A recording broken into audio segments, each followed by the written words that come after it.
혼자 있을 때 가슴이 터질 듯 아파올 때, 이 방법을 모르면 생명이 위험합니다. 안녕하세요. 저는 서울대학교 의과대학을 지나서 35년간 심장내과 전문의로 일해온 박춘영입니다. 지난 35년 동안 5,000명이 넘는 심장 환자분들을 치료하면서 깨달은 충격적인 진실을 오늘 여러분께 말씀드리려 합니다. 본격적인 오늘의 건강 이야기를 전해드리기 전에 채널 구독과 영상의 좋아요 버튼 한 번씩 꼭 부탁드리겠습니다. 여러분은 어디에서 이 영상을 보고 계신가요? 댓글로 여러분이 어디서 이 영상을 보고 계신지도 꼭 알려주세요. 지난 월요일 새벽 4시 응급실로 한 통의 전화가 걸려왔습니다. 78세 김동철 어르신의 아들이었습니다. 3시간 전 혼자 계시던 집에서 심장마비로 쓰러지셨던 아버지가 완전히 의식을 되찾으셨다는 것이었습니다. 더 놀라운 것은 김 어르신이 혼자서 모든 응급처치를 하셨다는 것이었습니다.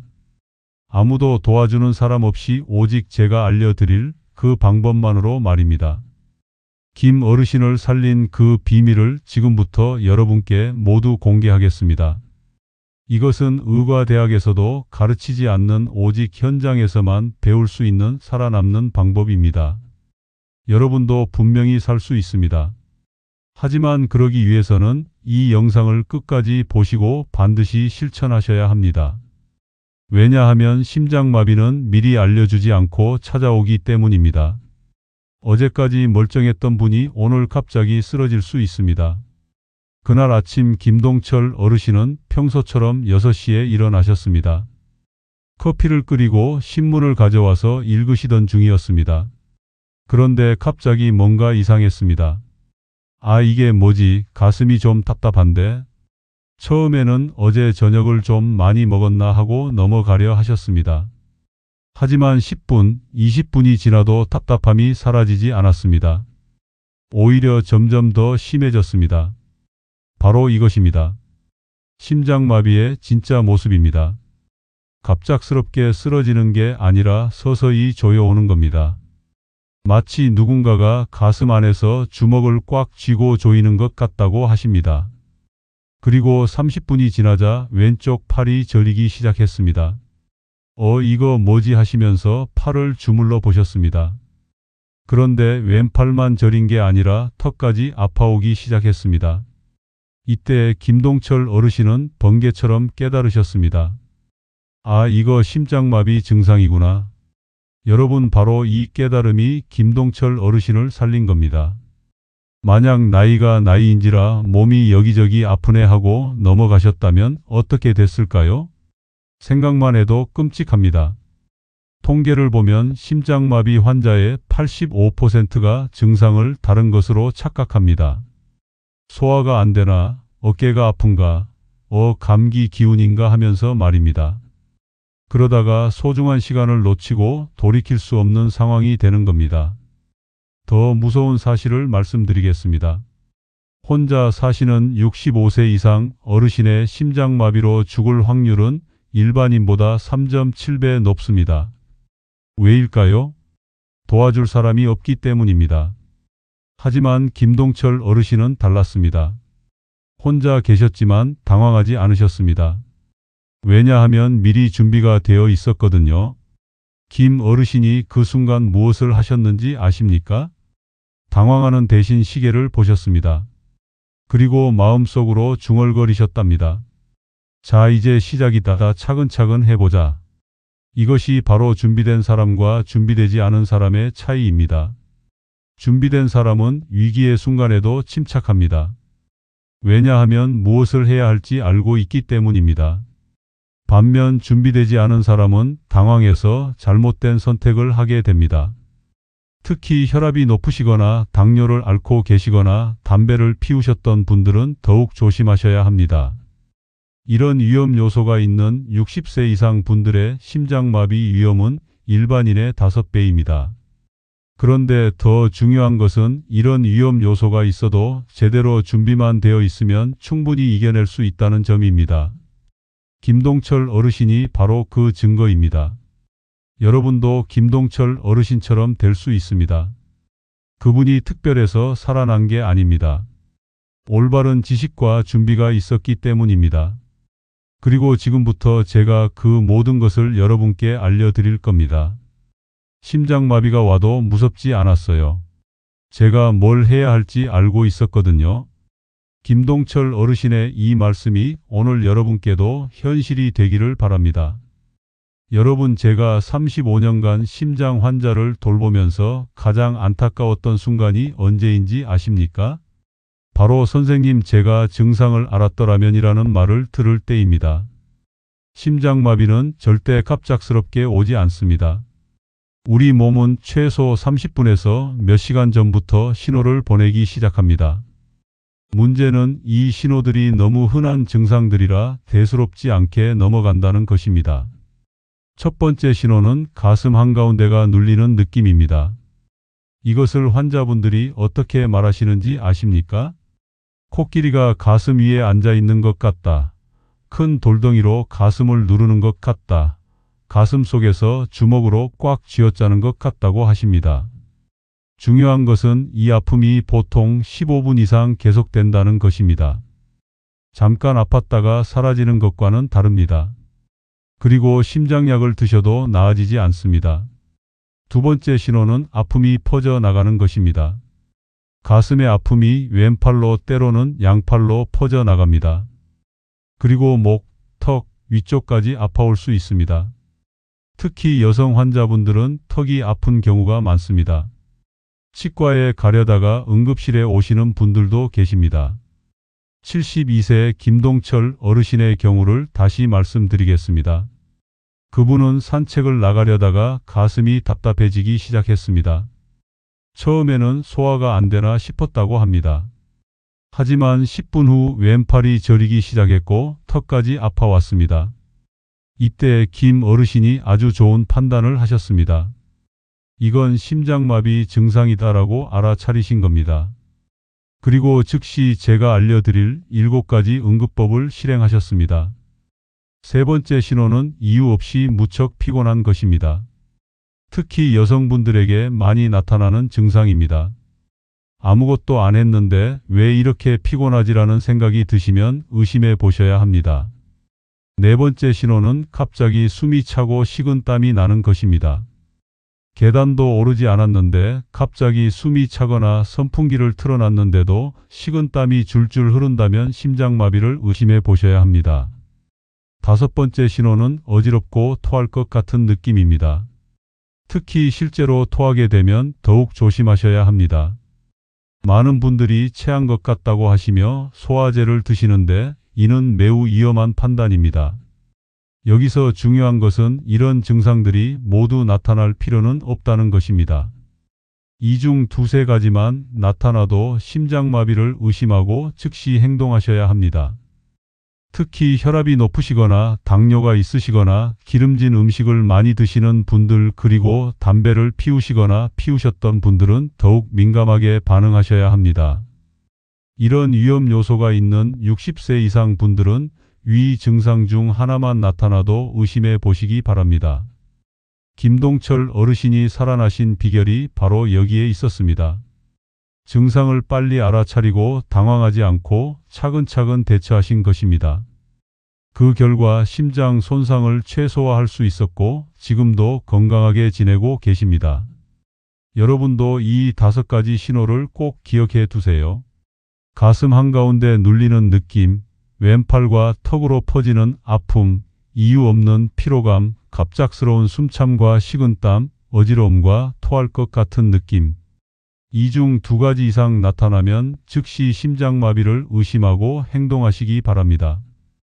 여러분, 이제부터 말씀드릴 내용이 오늘의 핵심입니다.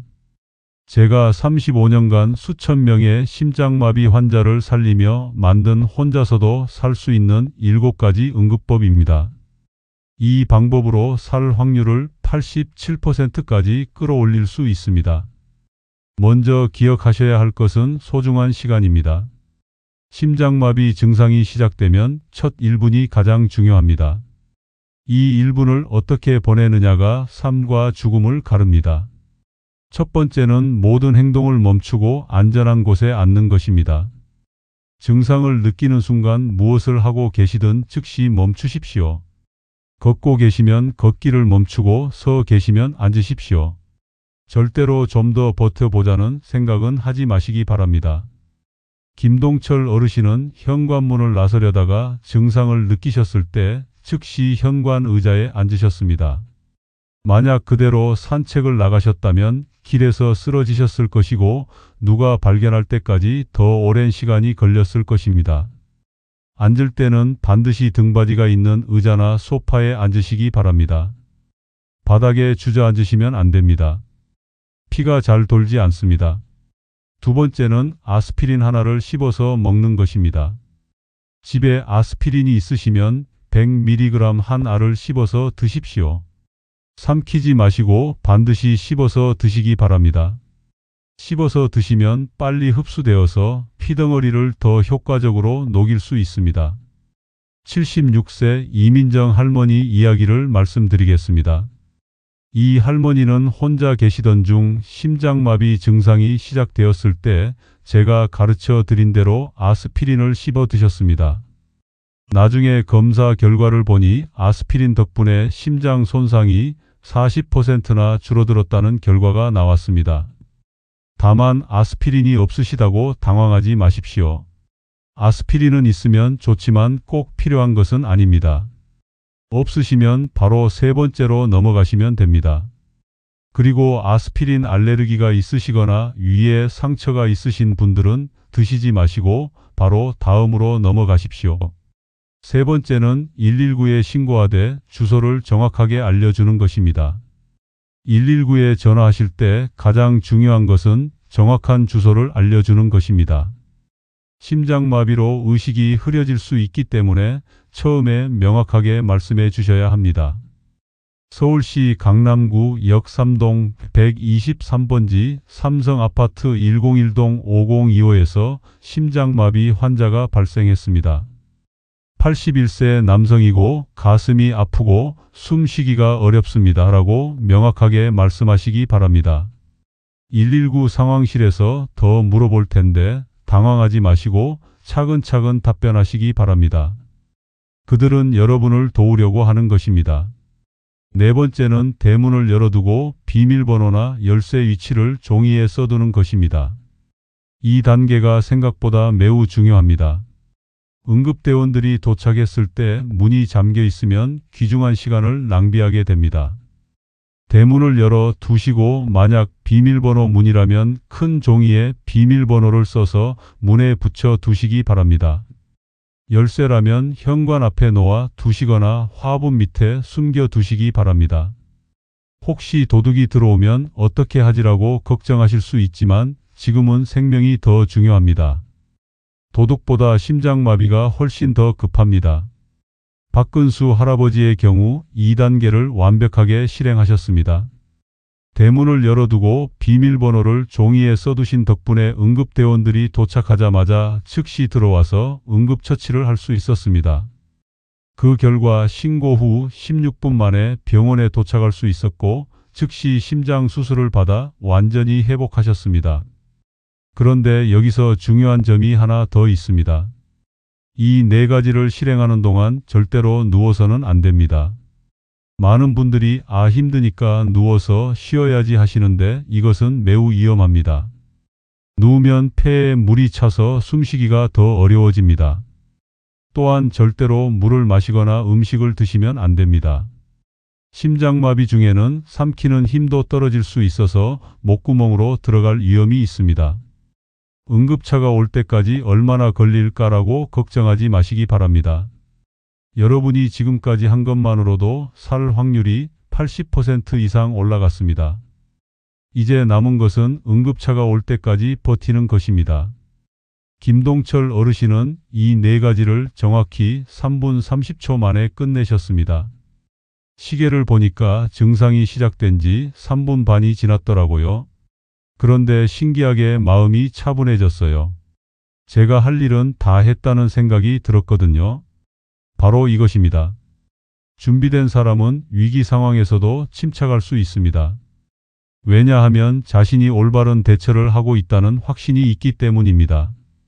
다섯 번째는 몸을 45도 세우고 다리를 약간 올리는 자세를 취하는 것입니다. 이 자세가 왜 중요한지 설명드리겠습니다. 심장마비가 오면 심장이 제대로 일하지 못하기 때문에 피 공급이 줄어듭니다. 이때 몸을 45도 정도 세우면 중력의 도움으로 머리로 가는 피의 양을 유지할 수 있습니다. 구체적으로 말씀드리면 소파나 침대의 등받이를 45도 정도 세우고 기대어 앉으시면 됩니다. 그리고 다리는 쿠션이나 베개를 받쳐서 심장보다 약간 높게 올려주시기 바랍니다. 절대로 완전히 누워서는 안 됩니다. 누우면 폐에 물이 차서 숨쉬기가 더 어려워집니다. 또한 완전히 곧게 앉아 있어서도 안 됩니다. 그러면 심장의 부담이 더 커집니다. 76세 이민정 할머니가 이 자세를 정확히 취하셨던 덕분에 응급대원이 올 때까지 의식을 유지할 수 있었습니다. 나중에 할머니가 말씀하시길 이 자세가 참 편했다고 하셨어요. 여섯 번째는 가족에게 짧은 문자로 상황을 알리는 것입니다. 전화는 절대 하면 안 됩니다. 이 단계에서 중요한 것은 문자라는 점입니다. 전화를 하시면 안 됩니다. 왜냐하면 말을 하는 것 자체가 심장에 부담을 주고 또 가족들이 놀라서 이것저것 물어보면 그에 답하느라 힘을 쓰게 되기 때문입니다. 문자는 아주 간단하게 보내시면 됩니다. 심장마비 증상으로 119 신고함 서울대병원으로 갈 예정 걱정하지 말고 병원으로 와주세요 라고만 보내시면 됩니다. 그리고 한 사람에게만 보내지 마시고 가족 여러 명에게 동시에 보내시기 바랍니다. 한 사람이 못 봤을 수도 있거든요. 일곱 번째는 4초 동안 숨을 들이마시고 6초 동안 내쉬는 천천한 숨쉬기를 반복하는 것입니다. 이것이 마지막이자 가장 중요한 단계입니다. 올바른 숨쉬기는 심장의 부담을 줄이고 피가 잘 돌도록 도와줍니다. 구체적인 방법을 알려드리겠습니다. 코로 4초 동안 천천히 숨을 들이마시고 입으로 6초 동안 천천히 내쉬시면 됩니다. 이때 배로 숨을 쉬시는 것이 중요합니다.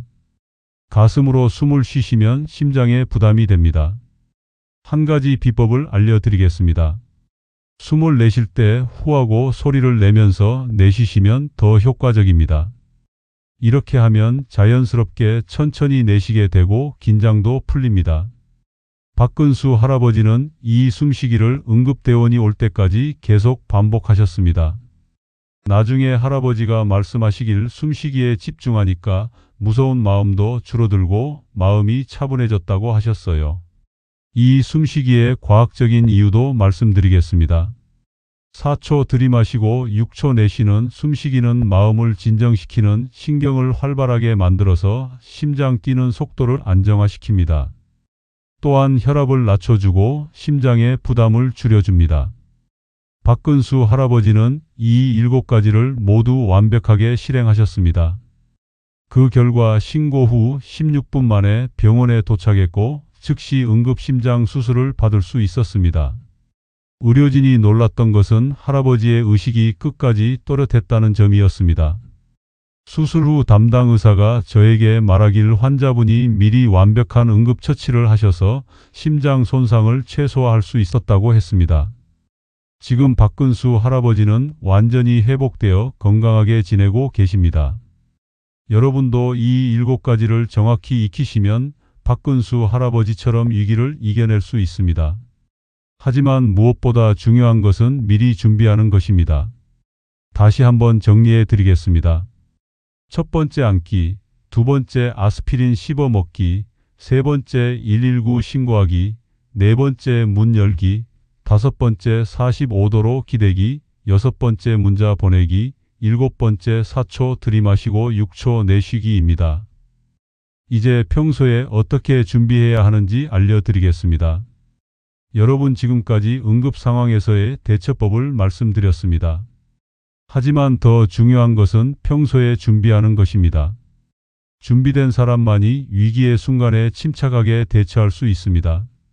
제가 35년간 심장 환자를 돌보며 깨달은 것은 살아남은 사람들에게는 공통점이 있다는 것입니다.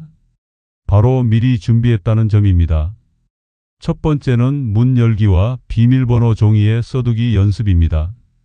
평소에 집안 곳곳에 큰 사인펜으로 비밀번호 1234라고 써둔 종이를 준비해 두십시오.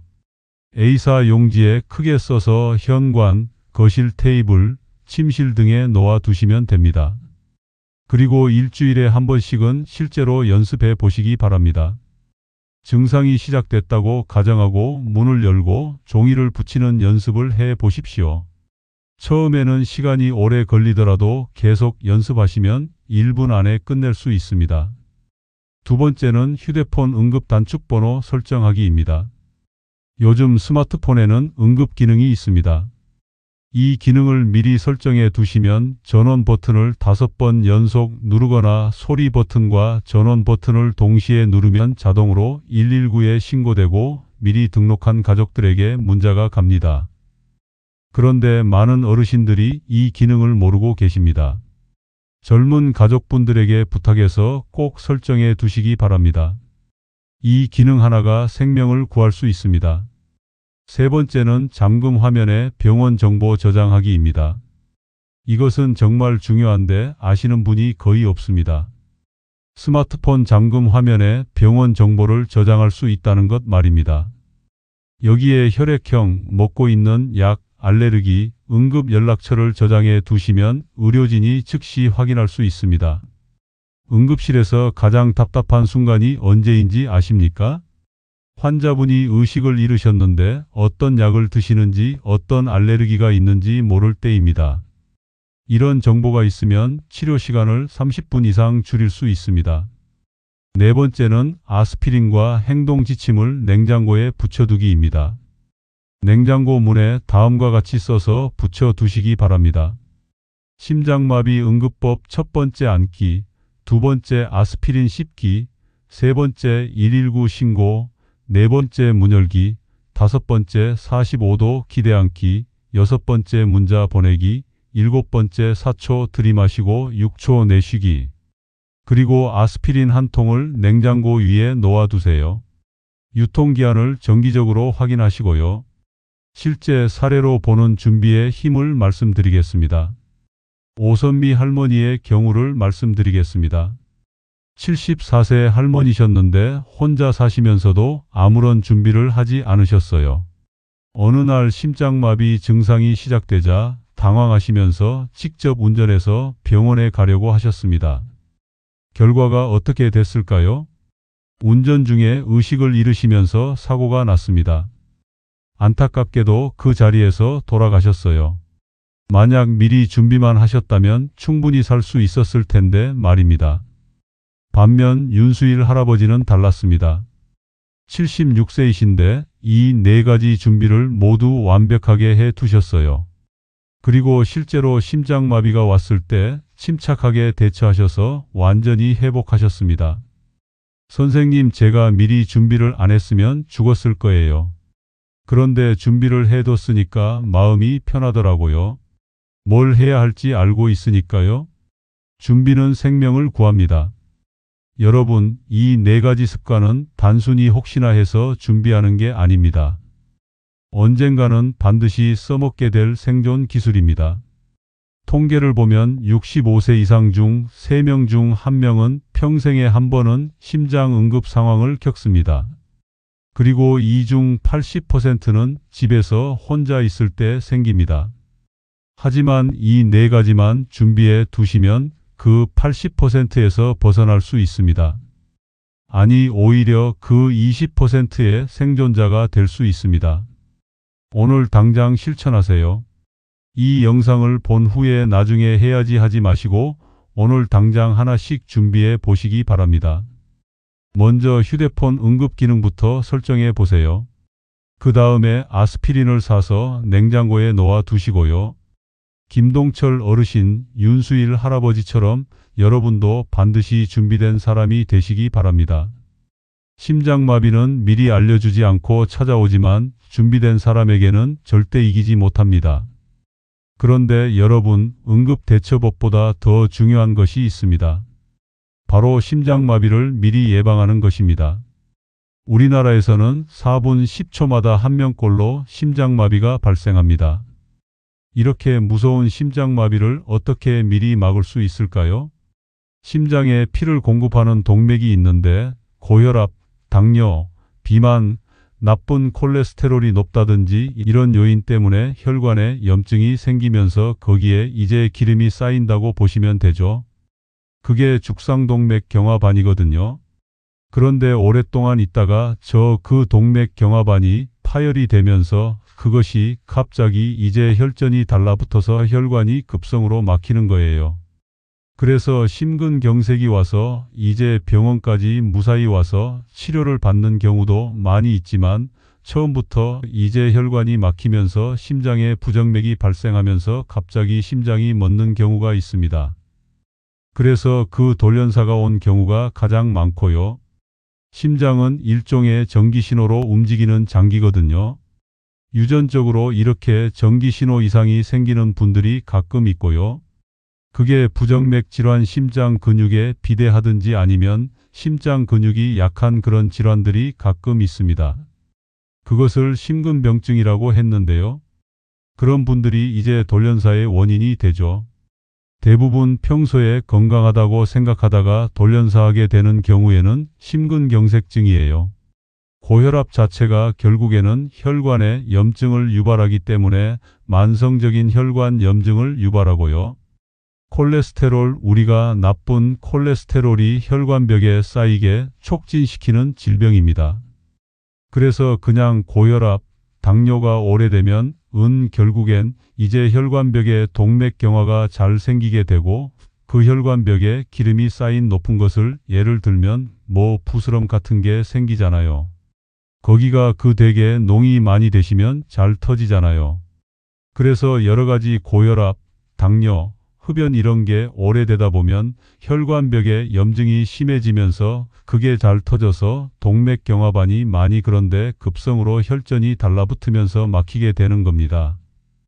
반대로 우리가 콜레스테롤 굉장히 잘 조절하고 운동 잘하고 건강하게 금연하고 혈압 조절 잘하면 동맥경화반이 많이 안 생길 뿐만 아니라 거기 염증이 줄기 때문에 급성으로 혈관이 막힐 확률이 많이 줄어들게 됩니다. 그렇게 해서 우리가 급성 심근경색증 그런데 급성 심근경색증을 예방이 되게 되는 거죠. 원래 이게 가정에서 혈압을 잴 때는 정확도가 인증된 자동혈압계 쓰는 게 정말 중요하고요. 아침 저녁으로 재는 게 원칙이고요. 자고 나서 1시간 이내 화장실을 갔다 오고 편하게 약을 복용하시는 분 같은 경우는 이 약을 먹기 전에 양쪽 팔 중에 이제 높은 쪽으로 해서 팔을 심장 높이로 낮은 상태에서 앉은 안정을 한 다음에 1분, 2분 간격으로 한 2번 재면 되고요. 자기 전에도 마찬가지입니다. 저희가 진찰실에서 혈압을 쟀을 때는 140 위 혈압이 140 아래를 90 이상일 때를 고혈압이라고 합니다. 가정 혈압 시스템은 이제 평균 130에 85 이상부터 우리가 고혈압이라고 보시면 됩니다. 한번 그때 급성이 때 치료했다 그래서 끝나는 건 아니고 여러 가지 심근경색증을 재발을 방지하는 여러 가지 약물들이 있습니다. 그런 이제 약물 치료와 더불어서 이제 건강한 생활 습관이 굉장히 중요하죠. 건강한 식습관. 만약 흡연을 하고 있다면 이제 금연을 시키고 또 중요한 것 중에 하나가 최근에 심장 재활이라 하겠습니다. 환자에 맞는 근력 운동, 유산소 운동을 처방해 가지고 하게 됩니다. 심장 재활 전문가와 함께 그런 인증된 운동 치료를 하게 이제 치료하게 됩니다. 소고기, 돼지고기를 좀 줄이고 단백질 섭취는 닭고기, 살코기 껍질은 아니고요. 등푸른 생선이 좋은 거로 되어 있고 견과류. 다음에야 채소, 과일, 식이섬유를 많이 섭취하고 항산화 성분을 많이 먹게 되면 그 자체가 산화 스트레스에 의한 혈관 염증을 억제하는 거거든요. 혈관 염증을 줄여야 급성으로 혈관이 막히는 것을 방지하고 동맥경화 진행하는 걸 방지하기 때문에 그런 측면에서 그런 이제 과일 야채에 들어있는 여러 다양한 항산화 성분들이 혈관 건강에 되게 중요한 거죠. 물론 당뇨가 있는 분은 이제 과일 섭취는 조금 주의하셔야 되겠죠. 그 다음에 염분 섭취를 줄이게 되면 혈압에도 좋고 심혈관 질환에 도움이 됩니다. 나트륨 섭취하는 것보다 조금만 줄여도 심장마비 예방에는 일반적으로 뇌졸중 예방에 상당한 효과가 있기 때문에 좀 염분을 줄이도록 하시게 좋고요. 간단히 말씀드리면 과일을 저는 섭취를 많이 하려고요. 음식을 선택할 때 있으면 생선, 닭고기로 좀 더 먹으려고 많이 하고 있어요. 제일 도움이 되는 건 유산소 운동이죠. 심장에서 권장하는 운동은 속보 정도 약간 땀이 날 정도로 운동을 40분 일주일에 한 서너 번 그 정도 강도의 운동이면 혈압에도 좋고 콜레스테롤에도 좋고 그 자체가 심장질환 예방하고 그런지 효과가 있는 것을 알려져 있고요. 대개 심장질환은 심장이 어떤 부하를 가했을 때 증상이 나타납니다. 그래서 그 전엔 안 그랬는데 조금만 걸어도 숨이 차다 아니면 가슴이 아프다. 계단을 올라가는데 얘는 예전에는 전혀 증상이 없었는데 요즘은 가슴이 아프다. 그 다음에 이제 심장 통증 자체가 그 어디가 아픈지 모르게 막 이렇게 가슴이 막 짓누른 듯한 통증. 가슴에서 다른 곳으로 방사가 되거든요. 통증이 가슴이 아프면서 팔로 통증이 뻗치게 되고요. 명치가 아플 수도 있고 통증이 목으로 뻗치고 이제 가슴이 아프면서 이빨도 같이 아프고 그래서 그런 증상을 만약 느끼신다면 근처 심장내과를 찾아가셔서 진찰을 받으시면 되겠습니다. 이제 마지막에는 응급 상황에서 나를 지켜주는 황금 설정도 공개해 드릴 예정입니다.